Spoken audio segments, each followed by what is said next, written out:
Bienvenue sur le podcast de l'Église La Bonne Nouvelle de Dijon. Merci de nous suivre afin de plonger ensemble au cœur de la Bible et d'y découvrir le message que Dieu adresse à ceux qu'il aime. Nous serions heureux de vous rencontrer un dimanche au 8B rue Jules Viol à Dijon. Bonne écoute. Bonjour à tous. Voilà, je vous transmets encore comme d'habitude les salutations de l'église de Reims, l'atelier, l'église évangélique de Reims, les frères et sœurs qui me chargent également de vous transmettre les salutations fraternellement en Jésus-Christ. La fidélité de Dieu. La fidélité de Dieu. Il y a quelques jours de cela, des semaines même, je dirais, j'étais en train de méditer sur le partage de ce dimanche. Je comptais aborder le thème « En route vers la maturité » pour parler justement de la suite du week-end d'église que nous avons eu, dont le thème était « Grandir ensemble, la croissance ». Et alors que je méditais sur un thème qui devait faire suite à ça, « En route vers la maturité », le Seigneur m'a mis à cœur un autre thème pour ce matin, la fidélité de Dieu. La fidélité de Dieu. En ces jours où nous voyons tellement de contrefaçons, en ces jours qui courent, quand on regarde la télé, on voit les joueurs courir pour suivre le ballon et peut-être nous aussi, pour faire le sport, nous sommes peut-être emmenés à courir. En ces jours qui courent, il y a tellement de contrefaçons, tellement de déceptions, et là nous avons besoin de nous tourner vers la fidélité de Dieu. Peut-être que vous avez déjà été déçu par quelqu'un en qui vous avez accordé la confiance, quelqu'un que vous jugiez comme quelqu'un de fiable, et le voilà se montrer peu fiable, se montrer infidèle. Depuis quelque temps, pour ceux qui déjeunent souvent avec moi, je suis devenu un amoureux de café, il paraît. Je suis devenu un amoureux de café et j'ai pris l'habitude de commencer le matin, avant de travailler, de prendre un petit gobelet de café et puis à midi, d'en prendre encore pour rester éveillé. Et donc je me suis dit, la semaine dernière, il était peut-être temps de s'acheter une machine à café pour en faire de temps en temps. Et alors, j'ai commencé à regarder dans les magasins, à regarder dans les rayons pour trouver une machine fiable, en quelque sorte. Trouver une machine fiable parce que la fiabilité n'est plus quelque chose d'évident, même au travers des machines, même au travers des personnes. Et la bonne nouvelle de ce matin, la bonne nouvelle que Dieu nous donne dans sa parole, c'est qu'il y a quelqu'un sur qui nous pouvons compter, quelqu'un de sûr, quelqu'un qui ne nous décevra jamais, quand même tous nous abandonnera. Cette personne, c'est le Seigneur Jésus, ce Dieu fidèle. Et au travers de cette méditation sur la fidélité de Dieu, nous allons aborder 3 points. J'ai fait un petit plan.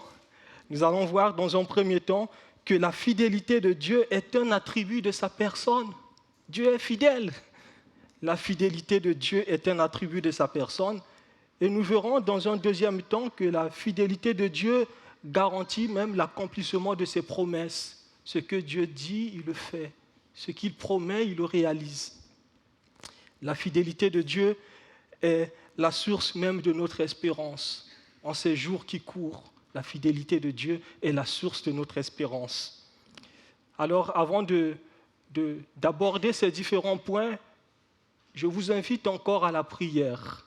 Nous allons prier au travers du psaume de David. Nous allons prier le Seigneur, ce Dieu fidèle, éternel. Ta bonté atteint jusqu'aux cieux, ta fidélité jusqu'aux nues. Ta justice est comme les montagnes de Dieu. Tes jugements sont comme le grand abîme. Éternel, tu soutiens les hommes et les bêtes. combien est précieuse ta bonté, ô Dieu. À l'ombre de tes ailes, les fils de l'homme cherchent un refuge. Ils se rassasient de l'abondance de ta maison et tu les abreuves au torrent de tes délices, car auprès de toi est la source de la vie. Par ta lumière, nous voyons la lumière. Étends ta bonté sur ceux qui te connaissent et ta justice sur ceux dont le cœur est droit. Étends ta bonté sur ceux qui te connaissent. Que le Seigneur ouvre nos cœurs afin que nous découvrions ou que nous redécouvrions encore combien il est fidèle. Amen. La fidélité de Dieu est un attribut de sa personne. Regardons ensemble ce que le mot fidèle signifie souvent dans notre langage courant.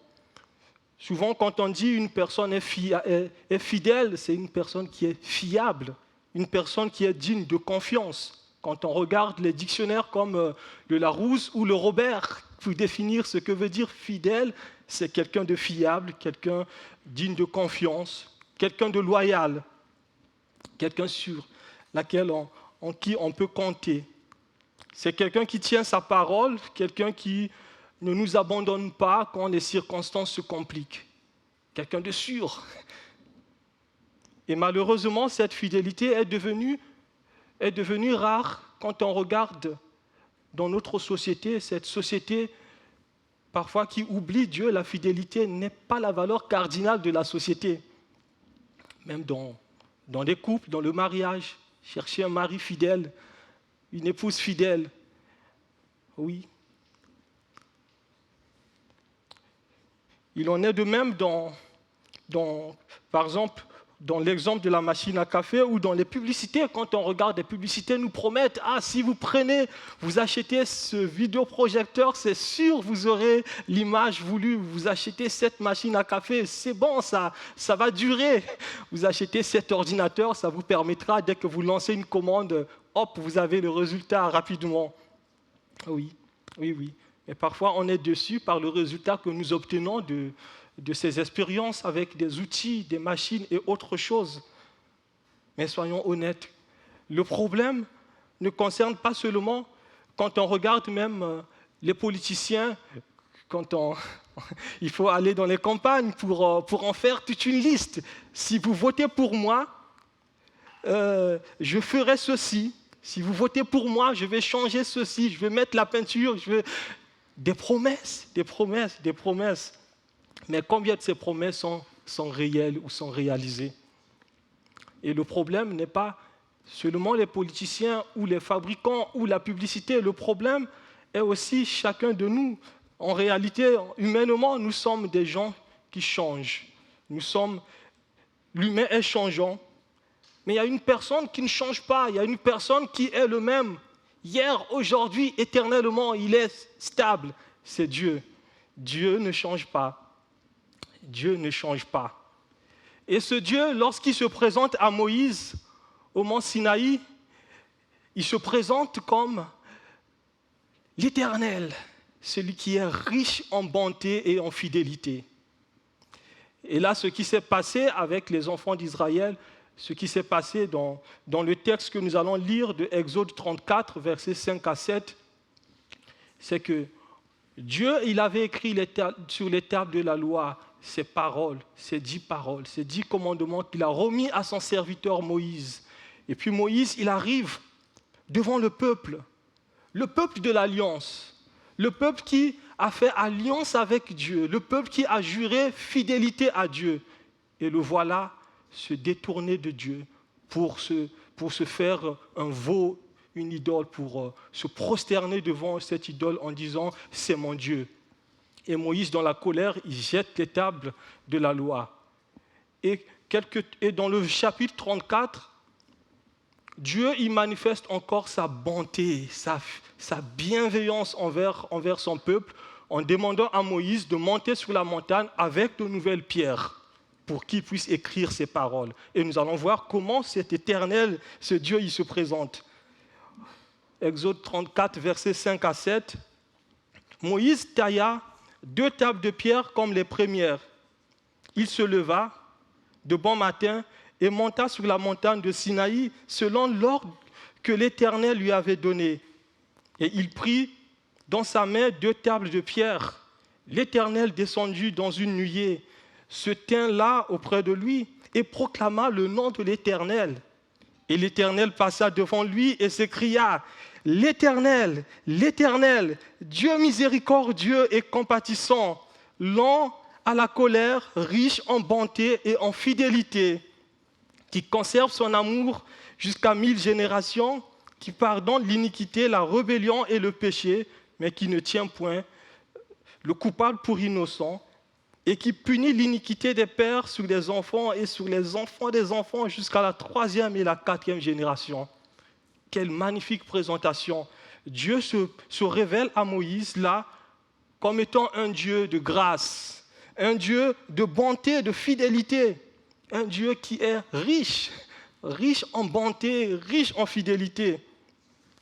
La fidélité n'est pas quelque chose qui vient en ajout à Dieu, quelque chose de complémentaire. La fidélité fait partie de Dieu. La fidélité fait partie de son être, de sa nature. Dieu, il est fidèle, il ne change pas. Contrairement à nous, Dieu ne dit pas une chose pour faire le contraire. Il est ferme. Dieu, il est solide. Il est fiable. Dieu demeure le même d'âge en âge.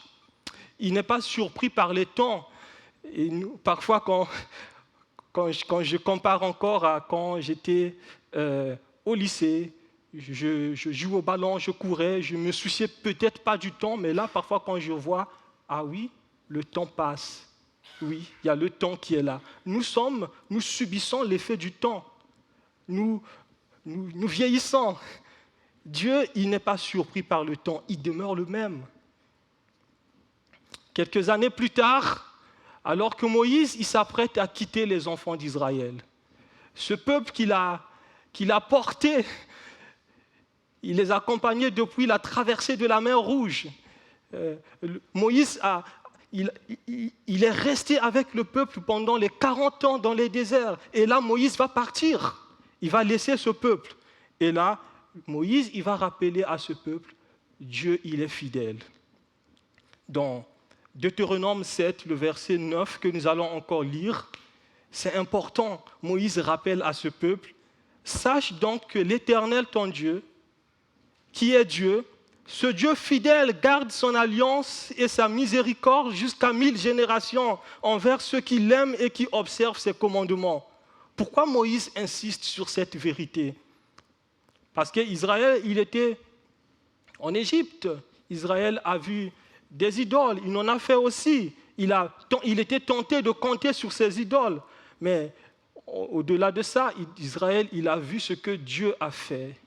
Alors qu'ils étaient esclaves en Égypte, Dieu a coupé la mer en deux pour que les enfants d'Israël traversent le désert. Et qu'est-ce que Dieu y fait encore dans le désert alors qu'il n'y a pas de viande? Il crie, nous voulons une viande. Dieu y fait pleuvoir du ciel la manne. Ils ont vu la main de Dieu agir. Et il est important à ce peuple de comprendre que Dieu, il est fidèle. Moïse veut que le peuple comprenne qu'il peut compter sur Dieu. Il peut compter sur Dieu. Ce n'est pas en Moïse qu'il faut placer sa confiance. Ce n'est pas au conducteur qu'il faut placer sa confiance. C'est en l'Éternel qu'il faut placer sa confiance. Et l'Éternel, ce Dieu, Moïse, il va partir. C'est cet Éternel, ce Dieu qui va montrer fidèle à son alliance pour conserver encore son peuple dans la communion avec lui. Ce n'est pas le peuple qui fait l'effort de rester dans la communion, mais c'est Dieu qui continue à faire sa grâce pour que le peuple puisse rester dans la communion avec lui. Voilà pourquoi Moïse, il invite Israël à se souvenir sans cesse de l'œuvre de Dieu. Souviens-toi de tout le chemin que l'Éternel, ton Dieu, t'a fait faire. Souviens-toi. Moïse nous invite aussi à nous souvenir de la fidélité de Dieu. Nous le chantons souvent, ta fidélité est grande, ta fidélité est incomparable. Nul n'est comme toi, Éternel, grande est ta fidélité. Nous le chantons souvent. Oui, nous avons besoin aussi de nous souvenir de cela. nous oublions si facilement. Nous avons une mémoire courte.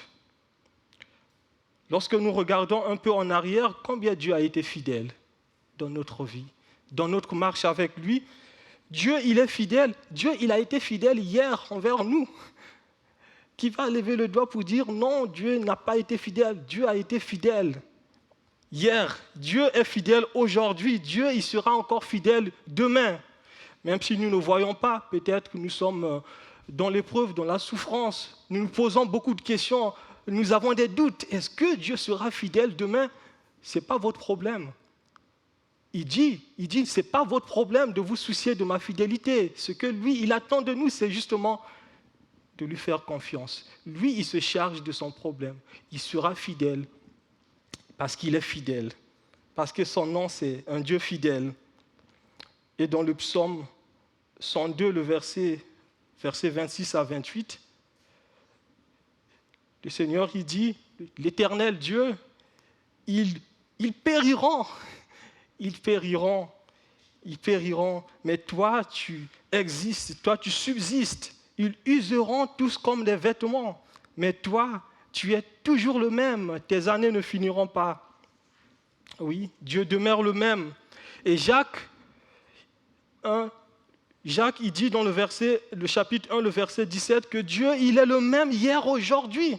Il n'a ni ombre, ni changement, ni ombre de variation.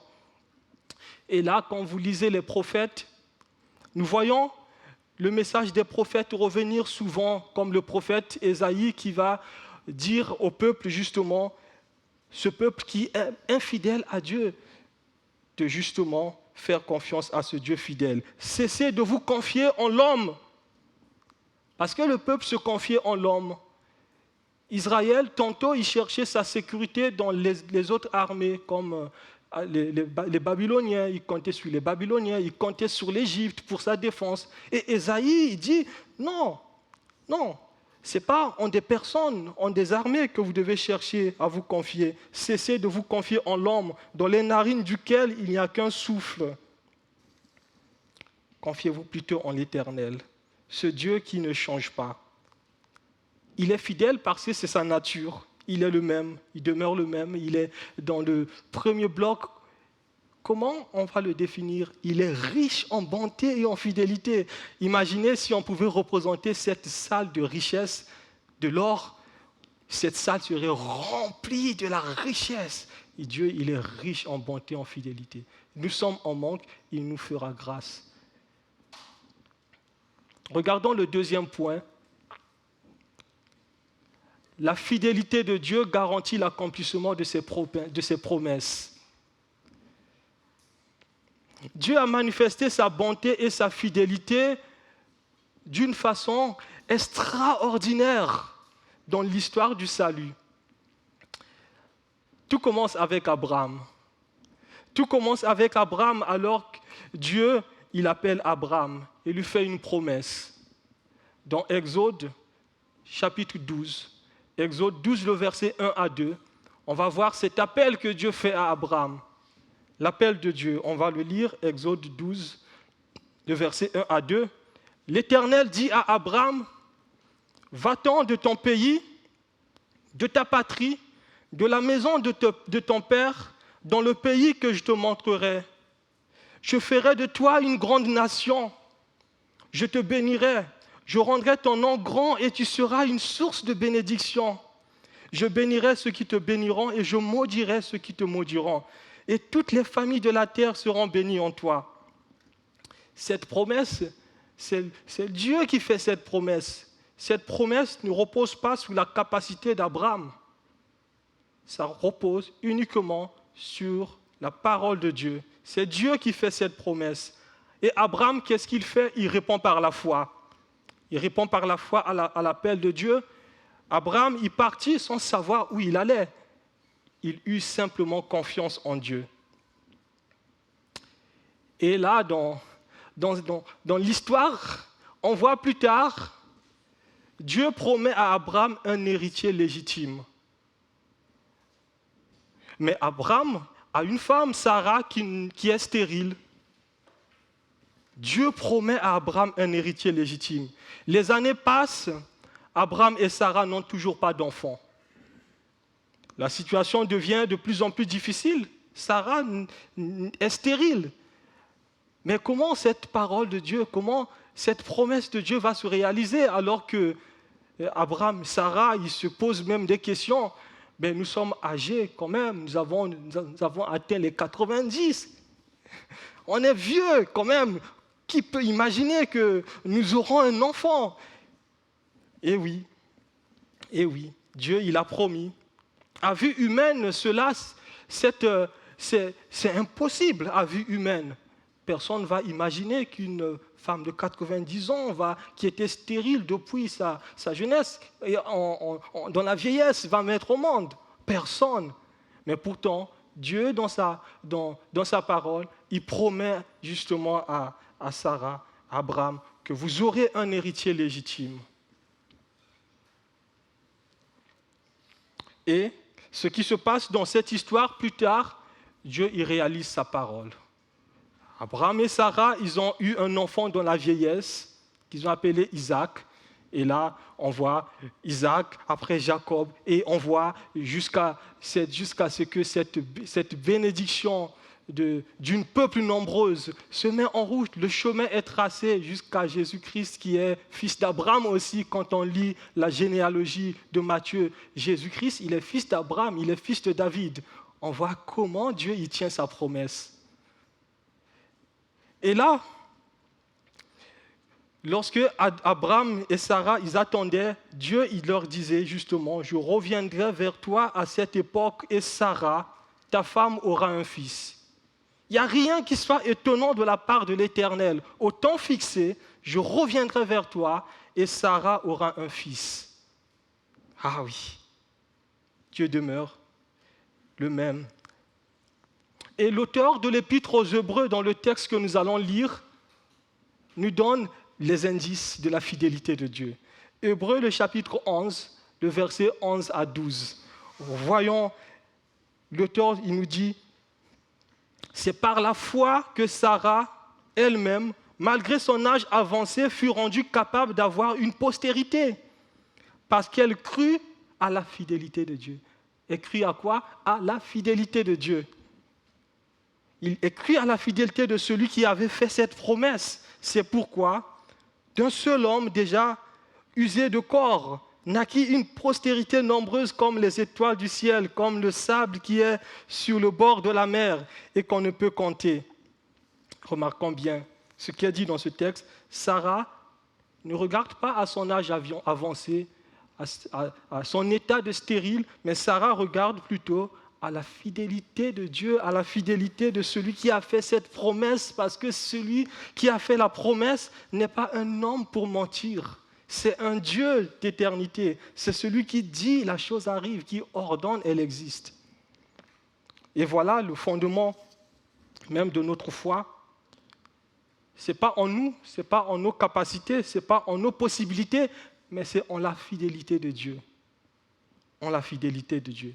Et là même, on voit la lignée tracée de Abraham. On voit Abraham a eu un fils légitime, Isaac, et puis on voit la lignée tracée jusqu'à Jésus. Et Jésus, il est présenté comme fils d'Abraham. Et on voit même la promesse de Dieu, la promesse de cette bénédiction vient se réaliser en Jésus-Christ. Oui. Au-delà d'un héritier, Isaac, mais le vrai héritier, c'est Christ. Le vrai héritier d'Abraham, c'est Christ.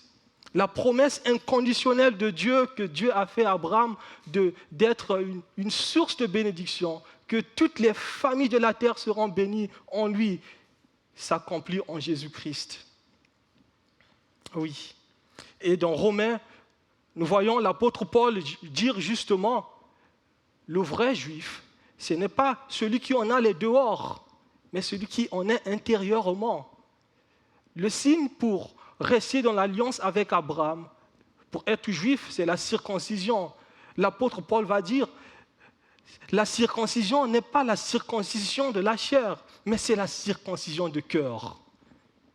Et là, aujourd'hui, nous pouvons encore dire, oui, l'Israël de Dieu, ce n'est pas l'Israël au sens physique. L'Israël de Dieu, le vrai juif, c'est celui qui en est intérieurement. Et là, l'apôtre Paul va encore nous donner quelque chose de plus clair dans l'épître aux Galates. Est-ce que vous savez que vous êtes tous fils d'Abraham? Vous qui avez placé votre confiance en Jésus, vous êtes de cette également. Romains, le chapitre 3, le verset 16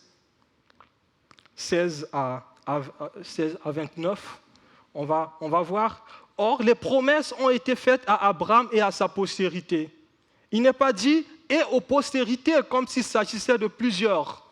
Et là, dans cette épître de Galates, l'apôtre Paul va justement reprendre ce courant qui revenait avec les judéo-chrétiens qui disaient pour être un vrai chrétien, il faut obéir à la loi. Et l'apôtre Paul va dire justement, non, la loi n'avait pas encore été donnée. La promesse, la loi, on ne doit plus obéir à la loi pour être chrétien. Et là, dans Galates 3, verset 16, or les promesses ont été faites à Abraham et à sa postérité. Il n'est pas dit « et aux postérités » comme s'il s'agissait de plusieurs, mais en tant qu'il s'agit d'une seule, et à ta postérité et à Christ. Vous voyez, le vrai héritier, la postérité, c'est Christ. Et si vous êtes à Christ, vous êtes quoi? La postérité d'Abraham, héritier selon la promesse. Et là, on voit au travers de cette promesse que Dieu a faite à Abraham, qui bénira toutes les familles de la terre. Et cette promesse, Dieu l'a tenue jusqu'à Jésus-Christ. Et par notre union avec Jésus-Christ, parce que nous avons placé notre confiance en Jésus, nous sommes la postérité d'Abraham, héritiers selon la promesse. Voilà la plus grande preuve de la fidélité de Dieu. Oui, Dieu prouve son amour envers nous en ce que lorsque nous étions encore pécheurs, Christ est mort pour nous. Dieu, il a montré sa fidélité en envoyant son Fils. Malgré le péché de l'humanité, Dieu n'a pas renoncé à son projet de salut. Son projet de salut qui était ce projet de bénir les familles de la terre, de bénir, d'apporter le salut au monde. Et oui, au moment fixé, Dieu a envoyé son Fils unique, né d'une femme, né sous la loi, afin de racheter ceux qui sont nés sous la loi, afin que nous recevions l'adoption. Au moment fixé, au moment voulu, au moment décidé par Dieu, par le Père, le Fils, le Saint-Esprit, Dieu a envoyé son Fils unique dans le monde pour que nous soyons sauvés par notre union avec le Christ, Jésus le Christ. En Christ, toute la promesse de bénédiction promise à Abraham s'accomplit. Parce que Dieu est fidèle, nous sommes encore aujourd'hui au bénéfice de cette bénédiction. Et nous allons continuer encore à annoncer cette bonne nouvelle. Nous pouvons donc vivre avec cette certitude. Ce que Dieu promet, il accomplit toujours. Ce que Dieu promet, il accomplit toujours. Son calendrier n'est pas le nôtre, mais ce que lui, il promet, il accomplit toujours. Regardons ce troisième et dernier point. La fidélité de Dieu est la source de notre espérance. Parce que Dieu est fidèle, nous pouvons compter sur sa providence. Nous pouvons compter sur sa providence. Notre espérance ne repose pas sur la chance. Non, notre espérance ne repose pas sur le hasard, sur nos capacités, sur notre intelligence. Non, du tout. Notre espérance repose sur la fidélité de Dieu. La fidélité de celui qui pourvoit à nos besoins, de celui qui nous fait grâce de la vie, de celui qui nous a sauvés par grâce, de celui qui nous tient également pour nous accompagner dans cette vie chrétienne, dans les hauts et les bas. Il nous tient par la main. Mon enfant, je marche avec toi parce que je suis un père, je suis fidèle. Je ne t'abandonne pas. Prenons un instant, réfléchissons à la fidélité de Dieu dans notre vie. Combien de manières Dieu a-t-il manifesté sa fidélité dans notre vie? Combien de fois le Seigneur nous a secourus lorsque peut-être on ne priait pas. On n'avait même plus la force de prier. On était découragés, on était dans beaucoup de choses. Combien de fois le Seigneur il a manifesté sa grâce? Si nous voulions compter les bienfaits de Dieu, comme ce chant, compte les bienfaits de Dieu. Alors si on faisait, chacun pouvait, on met une feuille, une longue feuille tout au long de la pièce où chacun va écrire combien de fois Dieu a été fidèle, va écrire les bienfaits de Dieu, nous passerions la journée ici. Le nombre en est tellement grand. On ne peut pas compter ses bienfaits, le nombre en est grand. On peut au contraire être reconnaissant de Dieu, de ce Dieu qui est bien, qui manifeste sa bonté, sa grâce, sa fidélité. Pourtant, il nous arrive facilement d'oublier cela. Lorsque tout va bien, nous sommes tentés de dire « Ah, j'ai réussi grâce à mon travail, mes efforts, mon intelligence. J'ai travaillé. » Bien entendu, nous sommes appelés, nous devons travailler dur. C'est ce que le Seigneur nous demande aussi, de travailler dur. N'oublions jamais que celui même là qui nous donne la force de travailler, c'est Dieu. Celui qui nous continue à nous donner une santé pour aller travailler, le souffle de vie, c'est le Seigneur. C'est lui qui est le maître de l'univers. C'est lui qui a créé les cieux et la terre et qui est capable de prendre le ciel et la terre et de le rouler comme un vieux vêtement. C'est lui l'Éternel des armées. Beaucoup de gens frappent même la poitrine en disant « J'ai gagné tout ceci par la sueur de mon front ». On entend souvent ça. Et notre société ne nous aide pas vraiment. Dans notre société, tout est question de mérite. Mais avec Dieu, ce n'est pas question de mérite. Tout est question de grâce avec Dieu. Il fait grâce, il renouvelle sa grâce jour après jour. Et là, dans le texte de Jacques 1 que nous allons lire, Jacques le chapitre 1, les versets 16 à 18, face à des personnes, ou peut-être à nous qui disons parfois, oui, j'ai fait ceci, j'ai réussi, j'ai tel ou tel bien. Ne vous y trompez pas, mes frères bien-aimés, dit Jacques. Ne vous y trompez pas. Même l'argent que vous avez, les biens que vous avez, tout ce que vous avez, dans le confort, même dans la disette, ne vous y trompez pas, mes bien-aimés. Toute grâce excellente, tout don parfait descend d'en haut du Père des Lumières, chez lequel il n'y a ni changement ni ombre de variation. Tout nous vient de Dieu, de sa bonté. Celui qui a pris soin de nous hier prendra encore soin de nous demain. Celui qui nous a soutenus, il continuera encore à nous soutenir parce qu'il est fidèle. Et même peut-être dans le péché où tu n'as plus même la force de prier, où tu luttes avec un péché que tu n'arrives pas à abandonner, tourne-toi vers le Seigneur. Tourne-toi vers sa fidélité. Le Seigneur, il est capable de te relever pour que tu puisses encore marcher en nouveauté de vie. Peut-être tu es découragé, tu ne sais pas, la vie semble être noire, tu ne vois pas le bout du tunnel, tu peux encore compter sur sa fidélité. Parce que Dieu est fidèle, nous pouvons bâtir notre vie sur le Seigneur, sur ce Dieu, il est le rocher, celui qui est solide. La fidélité de Dieu ne nous donne pas seulement l'assurance de la providence de Dieu. Dieu a pourvu hier, aujourd'hui, il pourvoira encore demain. Et la fidélité de Dieu nous donne encore le fondement, nous offre le fondement de notre vie.